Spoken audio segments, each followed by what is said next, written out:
Dear students, this is Praveen Kumar Agarwal from Management Department. Welcomes you in my today's lecture of Business Organization. In today's lecture, we will discuss upon the process of initial public offering. जैसा कि previous lecture में हमने primary market के advantages और disadvantages को discuss किया था और इसमें हमने एक टूल डिस्कस किया था कि कंपनी आईपीओ के बेसिस पर, यानी कोई भी जो नई कंपनी होती है पब्लिक कंपनी, वो क्या करती है, आईपीओ के बेसिस पर सिक्योरिटीज़ को परचेज करने के लिए ऑफर देती है और इसके बेसिस पर फंड को रेज करती है। तो आईपीओ के बेसिस पर जब फंड को रेज किया जाता है तो इसके रेफरेंस में किस पर्टिकुलर प्रोसेस को फोकस किया जाता है, इसमें किन किन स्टेप्स को फोकस करना होता है, उन स्टेप्स को हम आज के लेक्चर में कंप्लीटली डिस्कस करेंगे। The very first step is approval of board. सबसे पहले कंपनी के रेफरेंस में एक बोर्ड मीटिंग फॉलो की जाती है। बोर्ड मीटिंग का मतलब है बोर्ड ऑफ डायरेक्टर्स के बीच में जो मीटिंग होती है उसे हम बोर्ड मीटिंग का नाम देते हैं। तो कंपनी के बोर्ड ऑफ डायरेक्टर्स एक मीटिंग को कंडक्ट करते हैं, कॉल करते हैं और इस मीटिंग में पब्लिक के मीडियम से कैपिटल को रेज करने के रिलेशन में एक रेजोल्यूशन पास किया जाता है। क्योंकि कंपनी के अंदर जो भी मैटर्स रहते हैं उसके रिगार्डिंग सबसे पहले रेजोल्यूशन पास किया जाता है, उसके बाद ही उस पर वर्कआउट आगे बढ़ता है। अब ये रेजोल्यूशन या तो ऑर्डिनरी रेजोल्यूशन होता है या फिर स्पेशल रेजोल्यूशन होता है। तो पहले तो बोर्ड मीटिंग में कैपिटल को पब्लिक के बीच में से रेज करने के लिए एक रेजोल्यूशन बोर्ड मीटिंग में पास किया जाता है। उसके बाद जो बोर्ड है वो मैनेजिंग डायरेक्टर को ऑथराइज करता है कि इसके रेफरेंस में जो भी नेसेसरी एक्टिविटीज़ को फोकस करना है उस पर वो अपना वर्क करना स्टार्ट कर दे। क्योंकि बोर्ड ऑफ डायरेक्टर्स के बिहाफ पर एमडी की वर्किंग रहती है, तो एमडी को डायरेक्शन मिलती है बोर्ड की तरफ से कि आईपीओ के रिलेशन में जो भी नेसेसरी एक्टिविटीज़ हैं उसको उसकी तरफ से फोकस किया जाना शुरू किया जाए इस रेजोल्यूशन को पास करने के बाद। ठीक है, नेक्स्ट स्टेप होती है इसके अंदर अप्रूवल ऑफ शेयर होल्डर्स। अब जब बोर्ड मीटिंग में पास हो गया तो शेयर होल्डर्स की मीटिंग में भी पास कराना जरूरी है। तो कंपनी की जनरल मीटिंग कॉल की जाती है और जो बोर्ड है वो शेयर होल्डर की मीटिंग को कन्वेन करता है और इन शेयर होल्डर्स की मीटिंग में पब्लिक इश्यू को अप्रूव किया जाता है। यहाँ भी एक रेजोल्यूशन पास किया जाता है, लेकिन ये रेजोल्यूशन कैसा होता है, स्पेशल रेजोल्यूशन होता है क्योंकि ये स्पेशल टाइप ऑफ एक्टिविटी है। तो इस स्पेशल टाइप की एक्टिविटी को कंफर्म करने के लिए स्पेशल रेजोल्यूशन को पास करना जरूरी होता है। ठीक है, शेयर होल्डर से जब अप्रूवल मिल जाता है उसके बाद नेक्स्ट स्टेप को फोकस किया जाता है। This is the appointment of the lead manager. In IPO, a lead manager is appointed to look after the various formalities relating to public issue. The company appoints a merchant banker as a lead manager. यानी कि यहाँ पर company को एक lead manager को appoint करना होता है और ये लीड मैनेजर कोई भी मर्चेंट बैंकर हो सकती है। क्या करती है ये मर्चेंट बैंकर या लीड मैनेजर, जो भी पब्लिक इश्यू के रिलेशन में वेरियस फॉर्मेलिटीज होती हैं उनको प्रॉपरली लुक आफ्टर करना और उनको परफॉर्म करने का काम किसका होता है, इस पर्टिकुलर लीड मैनेजर का होता है। और ये लीड मैनेजर हमेशा एक मर्चेंट बैंकर को ही अपॉइंट किया जाता है। Next one is the appointment of इंटरमीडिएरीज।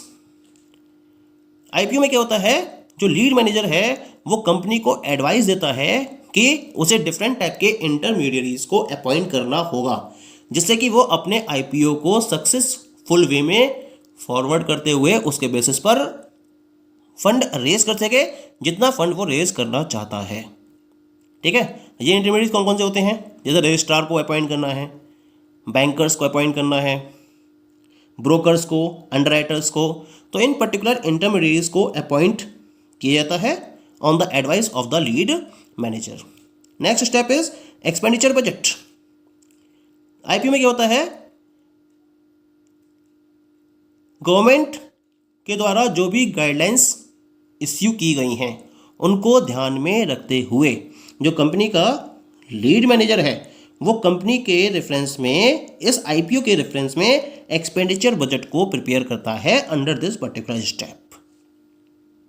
The next step is drafting the prospectus. In IPO the lead manager prepares a draft prospectus and gets board's approval. यानी कि lead manager यहाँ पहले क्या करेगा, आईपीओ के रिलेशन में एक प्रोस्पेक्टस को ड्राफ्ट करता है कोई भी अगर आईपीओ फोकस किया जाता है या इसको इश्यू किया आईपीओ को लॉन्च किया जाता है तो उसकी लॉन्चिंग से पहले हर कंपनी को एक प्रोस्पेक्टस को ड्राफ्ट करना जरूरी है। इस प्रोस्पेक्टस को ड्राफ्ट करने के बाद इसे बोर्ड से इसके रिगार्डिंग बोर्ड से अप्रूवल लिया जाता है। अप्रूवल लेने के बाद इसको सिक्योरिटी एंड एक्सचेंज कमीशन, जिसे हम SEC के नाम से जानते हैं, इसके पास भेजा जाता है जिससे कि यहाँ से फाइनल अप्रूवल मिल सके।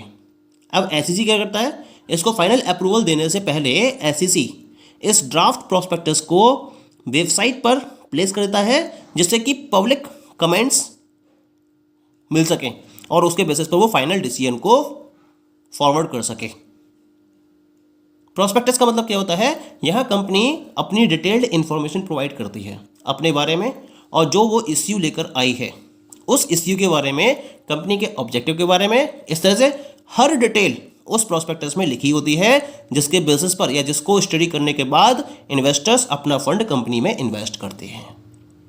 ठीक है, इसके साथ साथ उसमें लिखा होता है कि जो इश्यू लेकर आएगी कंपनी उसके ओपनिंग प्राइस क्या होती है, उसके क्लोजिंग प्राइस क्या होते हैं, इश्यू कितने दिनों तक चलेगा और उस पर्टिकुलर फंड को किस पर्टिकुलर बिजनेस एक्टिविटी में यूज किया जाएगा, वो सारी डिटेल प्रोस्पेक्टस में नोट डाउन होती है, लिखी हुई होती है। ठीक है, next one is the next step रहता है इसके अंदर लिस्टिंग एप्लीकेशन। क्या होता है आईपीओ में, जो लीड मैनेजर है, this lead manager helps the company in creating a listing application to the stock exchange where the shares are to be listed. यानी जिन स्टॉक एक्सचेंजेस में कंपनी अपने शेयर्स को लिस्टेड करना चाहती है इश्यू को कंप्लीट करने के बाद, तो उसके रिगार्डिंग एक लिस्टिंग एप्लीकेशन क्रिएट करनी होती है। तो कंपनी को इस लिस्टिंग एप्लीकेशन को क्रिएट करने में लीड मैनेजर कंप्लीट हेल्प करता है। ठीक है, next one is the agreement with depositors. IPO में क्या होता है, अगले स्टेप में, to provide the facility of offering shares to the public in dematerialization mode, the company has to enter in an agreement with the depositories. यहाँ पर जो company है उसको अपने डिपोजिटरीज के साथ में एक एग्रीमेंट को एंटर करना होता है या एक एग्रीमेंट साइन करना होता है, क्योंकि इस एग्रीमेंट के बेसिस पर ये क्या करती है, पब्लिक को डीमैटेरियलाइजेशन मोड में अपने शेयर्स को ऑफर करने की फैसिलिटी प्रोवाइड करती है। और इस फैसिलिटी को प्रोवाइड करने की वजह को फाइनलाइज करने के लिए कंपनी को अपने डिपोजिटरीज के साथ में एक एग्रीमेंट साइन करना होता है। तो इसमें भी जो कंपनी का लीड मैनेजर है वो इनकी हेल्प करता है। ठीक है, next one is the SEC observation. अब क्या होता है, जिस दिन प्रोस्पेक्टस SEC के पास सेंड किया गया है, उनके पास भेज दिया गया है, उससे 21 दिन के अंदर अंदर जो SEC है वो ड्राफ्ट प्रोस्पेक्टस को प्रॉपर्ली ऑब्जर्व करेगी और फिर स्टॉक एक्सचेंजेस से भी पूछेगी कि अगर इसको कोई भी मॉडिफिकेशन करने हैं तो उनसे मॉडिफिकेशन के रिगार्डिंग सजेशंस भी डिमांड किए जाते हैं और फाइनली इस पर्टिकुलर ड्राफ्टेड प्रोस्पेक्टस को अपना अप्रूवल दे देगी। ठीक है, अब जब SEC के ऑब्जर्वेशन के बाद प्रोस्पेक्टस को अप्रूवल मिल जाता है तो अगला स्टेप क्या फॉलो करना होता है कंपनी को, filing with registrar. The final draft of the prospectus is to be filed with registrar of companies. अब जो कंपनी है इस SEC से अप्रूव्ड फाइनल प्रोस्पेक्टस को या final draft of the prospectus को कंपनी के रजिस्ट्रार के पास फाइल करती है। इसकी कॉपी उसे कंपनी के रजिस्ट्रार के पास फाइल करनी जरूरी है, क्योंकि जब तक रजिस्ट्रार के पास फाइल नहीं होगी तब तक कंपनी आईपीओ के रिलेशन में अपने अगले स्टेप को फोकस नहीं कर सकती। अगला स्टेप क्या है, मीटिंग विद इंटरमीडिएरीज।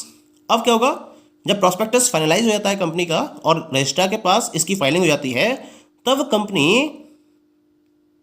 अपने लीड मैनेजर के बेसिस पर पब्लिसिटी को गेन करती है, पब्लिसिटी को फॉलो करती है और इस पब्लिसिटी के लिए कंपनी के जो रिप्रेजेंटेटिव्स हैं वो प्रेस, ब्रोकर्स, इन्वेस्टर, इन सब के साथ में अपनी मीटिंग को हेल्ड करते हैं जिससे कि कंपनी अपने आईपीओ को पब्लिसिटी प्रोवाइड कर सके, क्योंकि जितनी ज़्यादा पब्लिसिटी होगी उतने ही ज़्यादा इन्वेस्टर्स को कंपनी के इस आईपीओ के बारे में इंफॉर्मेशन होगी और उतना ही इन्वेस्टमेंट ज़्यादा होने के चांसेस बढ़ते चले जाते हैं।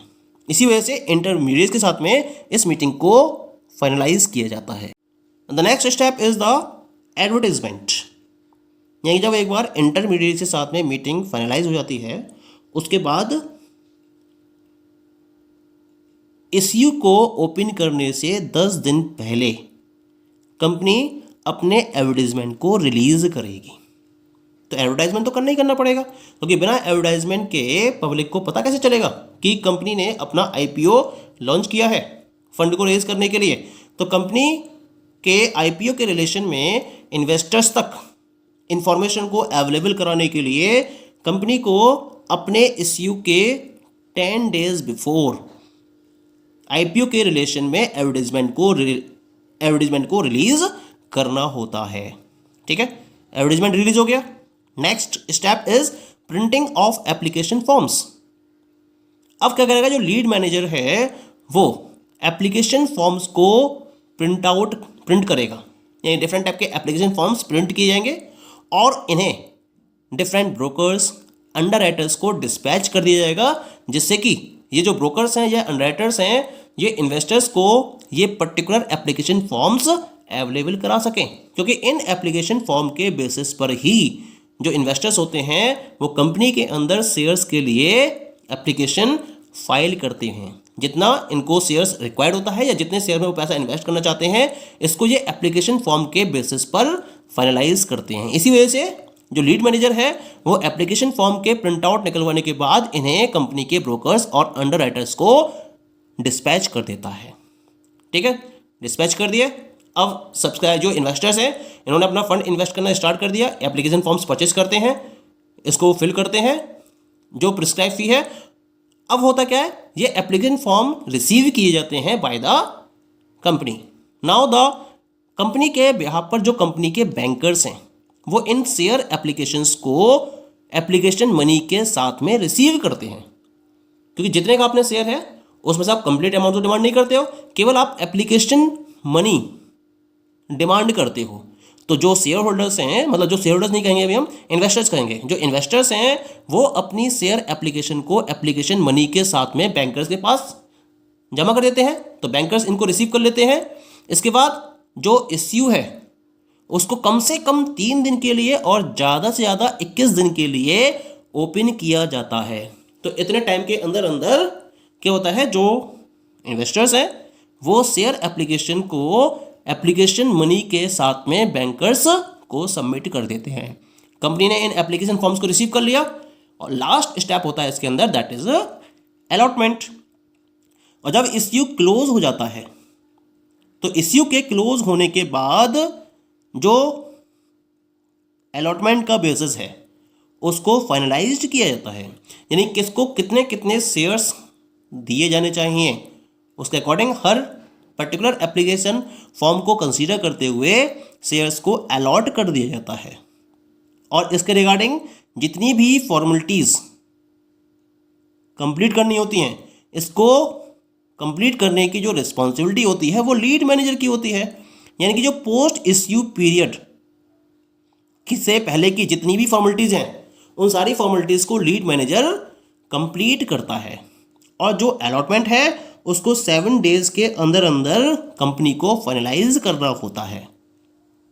और इसके बाद कंपनी प्रॉपर्ली फंड को रेज कर लेती है, और जो फंड इसकी तरफ से रेज किया गया है इसको ये अपने डिफरेंट टाइप के बिजनेस पर्पजेस को कंप्लीट करने में या प्रोजेक्ट के रिगार्डिंग इस फंड का यूज करती है as a long term obligation.